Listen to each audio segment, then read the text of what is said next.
Holy cow. I just had the biggest kapow, mind-blowing epiphany of my life, and I just have to share it with you. And so I wasn't even planning on creating a podcast episode on this particular issue, but I had this aha light bulb moment, and I just started writing all my thoughts on paper, like journal style. So after I was done, I reread it and I realized it was the kind of information that I want to share with you in a very powerful, cheeky podcast episode. So today, that's what I'm going to do. I am going to share with you what led to my aha moment, and I'm going to take you behind the scenes a little bit into the thought process that went into all of this. So go ahead, go have a cup of tea, settle in with me for a great story and even a greater lesson, a lesson that we can all learn from. Okay, so here's the situation. My traditional gastro doctor, who specializes in IBD, just up and left the practice abruptly. No warning. One day there, the next, poof, gone. So cue me scrambling to find a new doctor. And here's the thing. Honestly, I have never been a huge fan of any of my Western IBD doctors. Never. And as you might already know, I've had Crohn's for almost 40 years. And during that time, we moved a lot. Military life took us all over the globe to 7 different places since my hubby and I wed in 1998. We moved all across the continent. And throughout these moves, I never found a traditional GI doc that I actually loved, like one I would rave about. Not once. Not once. Now, don't get me wrong, I have found GI focused naturopaths and functional medicine providers and integrative doctors, the ones who are in that more holistic space, that Eastern space of medical providers. And I will rave about them. I rave about them so much that I share them with you all the time. But your traditional Western GI doc, no, just never, not in any of the places we ever lived. And I know that many of you feel the same way about not having a gastrointestinal doctor that you love, or even like for that matter. When I work with clients, I would say about 95% tell me that they strongly dislike their doctor as well. And some even stop going altogether because, and I'm just going to put it in their words, their doctor sucks. So we just have to sit with that. Let's sit with that for just a second. So they're saying that their doctor just sucks so much that they just stop going. Now, in my opinion, everyone with IBD needs a gastro doctor, some kind of gastrointestinal doctor connection, someone who can catch you when something medically critical happens. But often the experience of going to see our doctor, it's so awful. We don't trust our doctors. We feel like they push their own agenda. We are treated like we're just a number, and they don't listen to what we're saying and they don't get where we're coming from. So like I said, it's so bad that sometimes you just can't do it. So you just stop going. And to me, that is chilling. It's scary. It's disheartening, and it's really disappointing. So there I was trying to find yet another IBD focused doctor. And let me tell you, it was roadblock after roadblock. And it's not like I couldn't find a gastroenterologist. I mean, they exist, okay? In the United States, they're a dime a dozen. But the one that I was finding, they were just so underwhelming. And there are reasons for that. There's reasons that they're underwhelming. Some, they didn't have the experience or the credentials that I was looking for. And I'm the first to say that, yes, I am very, very picky when it comes to that. But then some had reviews that would make me go, no, I'm not even going to risk it. Because if you can't get your patients to at least like you, write a okay review about you, then are you even worthy of my time? And then the biggest roadblock of all for me is that simply many aren't female IBD providers. Yeah, I said it. I said it. Stone me if you're offended. But here's the reality. The reality is that that matters to me. They weren't female. And why does that matter? Because believe it or not, medically, IBD shows up differently for women than men. It really does. Hormones, reproductive organs, the gut brain connection, how we see the world, the way men see the world is different, right? Men are from Mars, women are from Venus. It all just adds up to women's IBD needs being unique. And I've talked about this very topic on a pod episode with Dr. Ilana Gurovich. She's one of the top naturopathic IBD specialists in the country. And if you want to, you can check that show out. I'll leave a link for the show notes. I'll leave a link in the show notes if you want to check that one out. It's a great conversation. I highly recommend it. So, knowing all of this, knowing what I know about IBD showing up differently for women, how it kind of just shows up differently for us, I was searching for a female provider because they are more likely to be someone who, I don't know, just gets it. Someone who understands our biology, our hormones, our menstrual cycles, pregnancies, infertility struggles, and even menopause and how that influences our IBD. And I have found that finding a female provider in my holistic provider practice category, like those kind of practitioners, I have found that that can make all the difference in the world. And so I'm guessing if you've listened this far, if you're still with me, I'm betting that this just kind of resonates with you. I bet it resonates with you as well, because who can better understand your unique IBD challenges than another woman? And so this time I thought that since I wasn't having any luck finding a provider locally, I thought, well, why not just aim for the best? No matter where they are. I just want the best provider. I don't even need to see them that often, right? And telehealth is always an option. After researching where the top IBD facilities are, according to most of the internet sources I looked at the top of the heap is the IBD department at the Mayo Clinic. That's the preeminent medical institution. It's in the United States. So to me, that it wasn't that surprising hearing that statistic. And with the Mayo Clinic, I have this kind of added bonus in my favor because my hubby, he gets his cancer treatment there. So I was thinking maybe we can make our appointments together, like the couple who goes to the doctor together type of scenario. So I could feel it. I could feel it in my bones. I felt like, okay, this is going to help me find a female IBD specialist at the Mayo Clinic. This is in my grasp. Okay, so this is where the story gets really interesting. So if you've been sipping your tea, if you've been driving in your car, if you've been doing the laundry, this is the moment. We're getting to the climax of the story. So if you have been multitasking, come back to me, because we're about to hit this bam light bulb moment. And it has to do with the fact that I finally get why you and I have never been able to find a traditional GI doc that we rave about. Okay, here it is. There are 175 gastrointestinal doctors listed on the Mayo Clinic directory. So on their website, on the directory, there's 175 GI docs. Out of 175 doctors, guess how many are female? Go ahead, you can think about it for a second. You can press pause if you need to. 5 GI doctors. How many are female? That's my question for you. I'm going to tell you. I'm not going to make you wait any longer. I'll tell you how many. 37%. 37 friggin' percent. 7%. That number, it just is crazy to me. So I just have to keep saying it because I can't believe it. Just 65 out of 175 doctors in the GI department are female.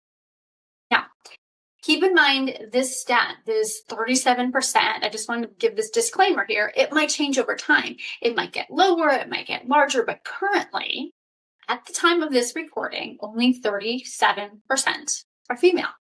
And so that's interesting, right? It's interesting because it's low, it's interesting, but it's not groundbreaking yet. Because what we have to keep in mind is that not all of these docs, not all of them in the gastrointestinal department, not all of them specialize in IBD, right? Because some focus on colon cancer and motility disorders and bariatric surgery, celiac, so many digestive ailments out there. And when you narrow down the numbers to include female providers who specialize in adult IBD, our 37% number, which in my opinion is already way low, if you ask me, that number shrinks, and it shrinks a lot. And I'm not even going to ask you to guess this time. Like, you don't even have to think about how much it shrinks, because this is the point where I just was like, oh my gosh, this is crazy. So out of 175, I got to go back to that 175 number. Out of 175 GI providers, Mayo Clinic, only 7. I can count it on 2 hands. Only 7 are females specializing in IBD. 7. Yeah, that's right. 7. 7 out of 175. And that in percentage terms, my friend, maybe you're doing the math already and you know, that is 4%. 4% of their GI staff. That's it. That's the number that really blew me away. That's your reality, mama. That's my reality. So that was like light bulb aha moment. The chances of finding a female IBD provider are basically like finding a needle in a haystack. And that's why it's so hard to find a GI doctor you actually love. A doctor who empathizes with you, a doctor who doesn't brush off your concerns pretending it's all in your head, a doctor that doesn't blame your anxiety for every ailment that comes your way. That's why you can't find a doctor who considers the impact of your hormones in your pregnancies, your infertility, your menstrual cycle, and menopause, and how all of that plays a role in how your IBD shows up in your body. And of course, it's got to be said that I know it seems like I'm picking on the Mayo Clinic.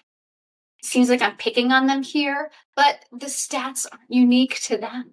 I was wondering, as I'm doing this research, as I'm looking at it, I'm thinking, is Mayo an anomaly? So I did some more research. And this information, it's consistent across other premier IBD centers as well. Johns Hopkins, Cleveland Clinic, Mount Sinai, Mass General. This is an industry problem. It's not a one hospital problem. It's an industry problem, not a one hospital problem. Now, I'm going to be really honest with you, my love. Having this light bulb moment, at first it made me really, really angry. I mean, obviously, right? You're probably not happy about that stat either. Like, I was pretty much fuming, effing furious, but mostly when I identified what emotion I was really feeling about this, it just made me sad. It made me sad for me. It made me sad for you, sad for all the women who deserve a top tier, knowledgeable, empathetic IBD provider who truly understands their body. Because if we are never given access to the highest caliber of IBD doctor, one who truly understands our uniquely female needs, are we going to then go through our whole IBD life, never really getting the care that we deserve? You know, globally, female physicians, they make up somewhere around 45 to 52% of all doctors, depending on the source. It's within that range though. And yet so that's like half, right? So only 4% of the adult IBD specialists at the Mayo Clinic are female. And so that brings us to why? Why is this a thing? Why aren't there more women gastroenterologists specializing in Crohn's and colitis? Well, this is still just, I actually, it's just kind of like fresh in my mind for me. And I kind of think that I'm going to have to just sit with this. It's got to marinate, right? Sit with it for a bit. I got to sit with it for a little bit longer to really form a full-fledged opinion. I do think I have a working theory. I have a few working theories, actually. I think that number one, I think that inflammatory bowel disease, it's not a sexy disease. It's not as sexy as those heavily female dominated fields of dermatology, pediatrics, gynecology, where female physicians own the space. I think number two, women with IBD, they aren't encouraged to talk about their GI issues, bloating, gas, constipation, diarrhea. Instead, if you're a woman especially, they're whispered about. What female doctor would want to enter the job market where the myriad of challenges that are dealt with are only whispered about, or in a lot of cases, not talked about at all? And I also think number three, this is my number three thought that I was having about this. Proctologists, which essentially those are butt doctors, and colorectal surgeons. Well, let's just say that they're the butt of many doctor jokes. And so that's not going to attract many female providers their way. And then number four, my last thought on this is that, as you know, and as I will know, IBD, it's the invisible illness. It's the invisible illness, just like our pain and our suffering are invisible. Now, I wish that I could tell you that I had the solution. I wish I could tell you I have the solution to all this, because so often, whether it's on the podcast or it's in a Gut Love community newsletter, I'll mention some kind of IBD challenge to you. And then I'll say, I've got a resource to help you with that. Something that we're all dealing with, I've got a resource to help you with that. And I wish I could tell you that your IBD doctor experience, I wish I could tell you it's going to get better real soon. But honestly, I don't see this pattern within the medical field changing anytime soon. But here's what I can offer you today. What I can offer you is it's two things. It's both hope and a little bit of action. So hope that if you come into your own, right? If you come into your own, an action in the form of unleashing that fierce IBD gal that I know is within you. If you do those two things, I know without a shadow of a doubt that this isn't all lost for you, dear one. All this information means is that it's time for you to step up. It's time for you to step up into hope and into action. It's time for you to step up and take charge of your own medical care. It's time to step up and embrace being your number one advocate. Can I get an amen for that? It's time to step up to see your provider as the very intelligent, amazing consultant that they are, but not the God or the end-all be-all arbiter of your life. Instead, though, as someone who imparts guidance and medical expertise. It's time to step up and do your own research. And it's time to step up and become so freaking educated about your own body that every twitch, every ache, every pain, it means something to you. It's time to step up. Stepping up is the antidote to our lack of quality IBD female providers. That mythical, perfect provider, they aren't waiting in the wings. The doctor you've been hoping and waiting for, it exists in very small numbers in the IBD space, and there's a lot of us clamoring to try to get into her door, which is why even after I found a female IBD specialist I thought would have what I like to call perfect provider potential, I had to go down my list and then accept my third choice, because my first two had a practice so full they weren't accepting new patients. And that's why it is now taking me 5 months to even get into to see my third choice provider.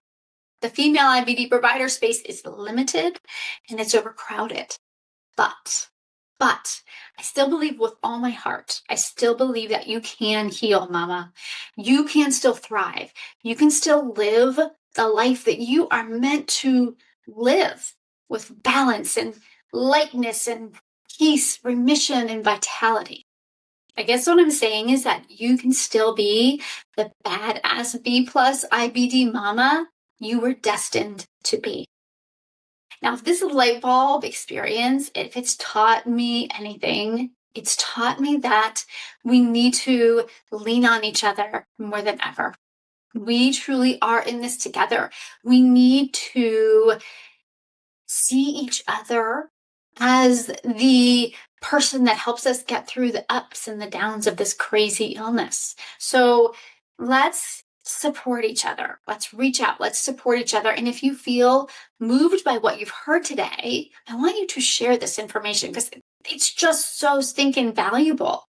Share this information with each other because we can really learn from this. We can grow from this. And through it, I feel like we can then support each other in an even more meaningful way through the missteps, the mistakes, but also through the triumphs and the wins and the transformations.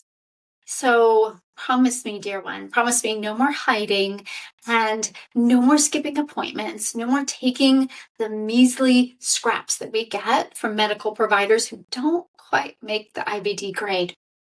We cannot stand for second-rate care. We can demand better and we can be empowered and emboldened to educate the providers that we do have because they will be better for it. When we, as the patient, when we step up, we are going to get better care.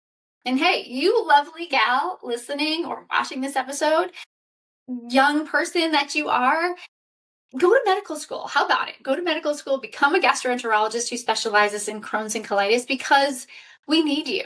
Our community needs you now more than ever. And now, my friend, I want to hear from you. Has this been your experience in the world of IBD? Does what I've talked about today, does this resonate with you? Or did you just did your doctor drop out of the sky? Did you find them easily? Do you have the doctor of your dreams? I really would love to know. If you're watching this on YouTube, leave me a comment below. And if you loved this information, if you love this content, if you want more insights that can lead to big, bold, beautiful steps on your IBD healing journey, don't forget to sign up for our Gut Love Community newsletter at KarenHaley.com/community. That's KarenHaley.com, KarenHaley.com/community. Remember, we are stronger together. Keep stepping up, keep advocating, keep thriving. I'm wishing you a cheeky and healthy gut healing journey. Chat soon.